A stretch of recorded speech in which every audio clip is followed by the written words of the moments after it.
Good morning student. आज के इस वीडियो में हम बात करेंगे electrical property of solid substance. ठीक है, किसी भी सॉलिड सब्सटेंस में क्या क्या इलेक्ट्रिकली प्रॉपर्टीज़ पाई जाती हैं। जैसा कि आप पढ़ते आ रहे हो कि कोई भी सब्सटेंस आपका इलेक्ट्रिकल बेसिस पर कंडक्टर हो सकता है, इंसुलेटर हो सकता है, सेमी कंडक्टर हो सकता है। तीन तरह से आपके प्रॉपर्टीज़ पाई जाती हैं। ठीक है, तो अभी तक हम जितना पढ़ते आ रहे हैं उसमें कहा गया था अगर किसी सब्सटेंस में से अगर इलेक्ट्रिक करंट फ्लो हो जाइए है तो वो कंडक्टर है। ऐसे सब्सटेंस जिनसे इलेक्ट्रिक करंट फ्लो नहीं हो सकती वो इंसुलेटर हैं। ठीक है, और ऐसे सब्सटेंस जो एक पर्टिकुलर कंडीशन पे ही इलेक्ट्रिक करंट को फ्लो कर सकते हैं वो आपके सेमीकंडक्टर हैं। ठीक है, तो अभी तक हम लोग जो प्रॉपर्टीज़ पढ़ रहे थे वो हम इलेक्ट्रिक करंट के फ़्लो होने के बेसिस पे पढ़ रहे थे। बट अब हम जो प्रॉपर्टीज़ के बारे में जानेंगे वो उनकी कंडक्टिविटी रेंज जो होती है उस बेसिस पर हम लोग डिफाइन करते हैं। यानी एक पर्टिकुलर वैल्यू दे दी गई है किसी भी सब्सटेंस में इलेक्ट्रिकल प्रॉपर्टी होने की। ठीक है, तो उस रेंज के बेसिस पे हम आज जानेंगे कंडक्टर, इंसुलेटर और सेमीकंडक्टर के बारे में। तो सबसे पहले हम बात कर लेते हैं कंडक्टर। कहते हैं the solid which conductivity ranging between which conductivity is ranging between 10 की पावर 4 to 10 की power 7 ohm inverse metre inverse. जी कंडक्टिविटी की यूनिट होती है। ठीक है, are called conductor. Metal have conductivities in the order of 10 की power 7 ohm inverse metre inverse are good conductor. ठीक है, तो कहते हैं ऐसे सॉलिड जिनकी कंडक्टिविटी जो रेंज है वो 10 की पावर 4 से 10 की power 7 ohm inverse metre inverse के रेंज में आती है तो वो सब्सटेंस यानी वो सॉलिड सब्सटेंस आपकी गुड कंडक्टर ऑफ इलेक्ट्रिसिटी होते हैं। ठीक है, और metal have conductivity in the order of 10 की पावर 7। और जिन मेटल्स की कंडक्टिविटी जो 10 की power 7 ohm inverse metre inverse अगर है तो वो सबसे अच्छे गुड कंडक्टर ऑफ इलेक्ट्रिसिटी माने जाते हैं। जैसे कि सिल्वर की जो कंडक्टिविटी होती है वो 10 की power 7 ohm inverse metre inverse के बराबर होती है, इसलिए सिल्वर आपका गुड कंडक्टर ऑफ क्या होता है, इलेक्ट्रिसिटी होता है।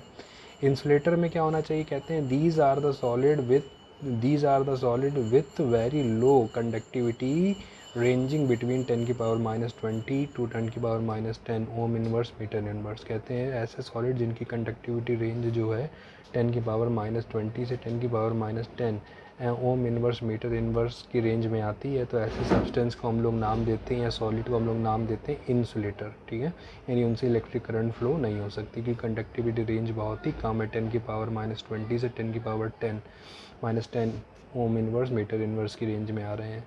ठीक है, ऐसे ही सब्सटेंस आते हैं आपके सेमी कंडक्टर यानी these are the solid with conductivities in the intermediate range from 10 की पावर -8 टू 10 की power -4 ohm inverse metre inverse. कहते हैं ऐसे सॉलिड जिनकी कंडक्टिविटी की रेंज होती है वो इंटरमीडिएट होती है, यानी ना तो वो कंडक्टर के इतना ज़्यादा रेंज के होते हैं ना ही इंसुलेटर के जैसे कम रेंज के होते हैं, यानी उन दोनों के बीच की रेंज होती है और जो कि होती है 10 की पावर -8 से 10 की power -4 ohm inverse metre inverse. इसलिए जो आपके सेमी कंडक्टर होते हैं वो दोनों की तरह के बिहेव कर सकते हैं, यानी कंडक्टर की तरह भी और इंसुलेटर की तरह भी बट एट पर्टिकुलर कंडीशन पर। ठीक है, इस तरह से हम लोग सेमी कंडक्टर को फर्दर क्लासीफाइड करते हैं। जैसे कि आपको बताया जो इंसुलेटर भी हैं और कंडक्टर भी हैं बट एक पर्टिकुलर कंडीशन पे, इस बेसिस पे हम लोग सेमी कंडक्टर को दो कैटेगरी में क्लासीफाइड करते हैं, यानी there are 2 types of semiconductor. सबसे पहले इसमें आ जाता है बेटा इंट्रिंसिक सेमी कंडक्टर कहते हैं pure semiconductor are called intrinsic semiconductor at absolute temperature यानी 0 kelvin semiconductor behave as a insulator. ठीक है, कहते हैं अगर सेमी कंडक्टर अपने प्योर फॉर्म में है यानी इसमें किसी दूसरे एलिमेंट की इम्प्योरिटी नहीं मिली, एकदम प्योरेस्ट फॉर्म में प्रेजेंट है। ठीक है, और तो ऐसे सेमी कंडक्टरों को हम लोग नाम देते हैं इंट्रिंसिक सेमी कंडक्टर। और इंट्रिंसिक सेमी कंडक्टर की एब्सोल्यूट 0 केल्विन पर जो प्रॉपर्टी है कंडक्टिविटी की वो इंसुलेटर की कैटेगरी में आती है, यानी ऐसे कंडक्टर जो होते हैं वो आपके सेमी कंडक्टर जो होते हैं वो क्या किसकी तरह बिहेव करते हैं, इंसुलेटर की तरह बिहेव करते हैं। यानी प्योर सिलिकॉन, प्योर जर्मेनियम जो है वो आपका इंट्रिंसिक सेमी कंडक्टर की रेंज में आता है। बट सेमी कंडक्टर तो है बट इसमें प्योर फॉर्म में, यानी सिलिकॉन और जर्मेनियम एलिमेंट के अलावा इसमें कोई दूसरा एलिमेंट प्रेजेंट नहीं है, इसलिए नाम देते हैं इंट्रिंसिक सेमी कंडक्टर। नेक्स्ट है इसका एक्सट्रिंसिक सेमीकंडक्टर। एक्सट्रिंसिक सेमीकंडक्टर मतलब अब सेमीकंडक्टर में हमने किसी दूसरी एलिमेंट की क्या करी है, इम्प्योरिटी को मिक्स कर दिया है, और जब इस इम्प्योरिटी की वजह से इसमें कंडक्टिविटी होने लगती है, यानी ये बिहेव करते हैं कंडक्टर की तरह, यानी impure semiconductor are called extrinsic semiconductor. ठीक है, there are two type of intrinsic semiconductor. अब जो इसमें हम लोग इम्प्योरिटी मिला रहे हैं वो किस टाइप के एलिमेंट की इम्प्योरिटी मिला रहे हैं और इनमें किस तरह का चेंजमेंट हमें देखने को मिल रहा है, इस बेसिस पर एक्सट्रिंसिक सेमीकंडक्टर को हम दो कैटेगरी में डिवाइड करते हैं। इसमें फर्स्ट है बेटा आपका N type semiconductor. N type semiconductor, यहाँ एन से मतलब बेटा इलेक्ट्रॉन, ठीक है, यानी निगेटिवली चार्ज जो आपके पार्टिकल्स हैं इलेक्ट्रॉन, इनकी वजह से ये सेमीकंडक्टर में अगर इलेक्ट्रिक करंट फ्लो हो रही है तो नाम देते हैं एन टाइप सेमीकंडक्टर। ठीक है, यानी कि the semiconductor whose increased conductivity is a result of negatively charged electron. कहते हैं ऐसे सेमीकंडक्टर जिनकी कंडक्टिविटी का इंक्रीज़ होना उसमें प्रेजेंट नेगेटिवली चार्ज इलेक्ट्रॉन के कारण अगर हो रहा है, इस तो ऐसे सेमीकंडक्टर को हम लोग नाम देते हैं एन टाइप सेमीकंडक्टर। ठीक, when the crystal of a group 14 element such as silicon और जर्मेनियम, ठीक है, ग्रुप 14 में आपकी जिससे कौन कौन, सिलिकॉन और जर्मेनियम जो कि सेमीकंडक्टर हैं। ठीक, तो कहते हैं when the crystal of group 14 element such as germanium and silicon is doped with a group 15 such as phosphorus and arsenic N N type semiconductor is generated. कहते हैं कि जब ग्रुप 14 एलिमेंट में जैसे सिलिकॉन और जर्मेनियम में अगर हम ग्रुप 15 एलिमेंट जैसे फास्फोरस और आर्सेनिक कि हम लोग क्या कर दें, डोपिंग कर दें। डोपिंग मतलब होता है मिला दें, ठीक है, तो इस तरह की इम्प्योरिटी मिलाने से जो कंडक्टर जनरेट होता है उसे हम लोग एन टाइप सेमीकंडक्टर कहते हैं। तो इम्प्योरिटी को मिलाने से उसमें क्या ऐसा चेंजमेंट आता है जिसकी वजह से इसमें कंडक्टिविटी होने लगती है और इसे एन टाइप क्यों कह रहे हैं। ठीक है, तो देखते हैं। कहते हैं silicon and germanium have 4 balance electron. Silicon का एटॉमिक नंबर जैसे आप जानते हो 14 होता है, इलेक्ट्रॉनिक कॉन्फ़िगरेशन करोगे तो 2,8,4 यानी आउटर मोस्ट सेल में 4 इलेक्ट्रॉन है। तो कहते हैं सिलिकॉन और germanium have 4 balance electron each. ठीक है, in their crystal each atom form 4 covalent bond. इसका मतलब इनमें प्रेजेंट जो एटम होंगे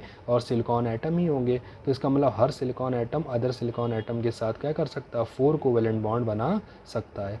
on the other hand phosphorus and arsenic contain 5 valence electron. जैसे फास्फोरस की बात करें तो फास्फोरस का एटॉमिक नंबर 15, तो 2,8,5 आउटर मोस्ट सेल में 5 इलेक्ट्रॉन है, इसकी बैलेंस सेल में इलेक्ट्रॉन कितने हैं, 5। तो कहते हैं phosphorus and arsenic contain 5 valence electron each.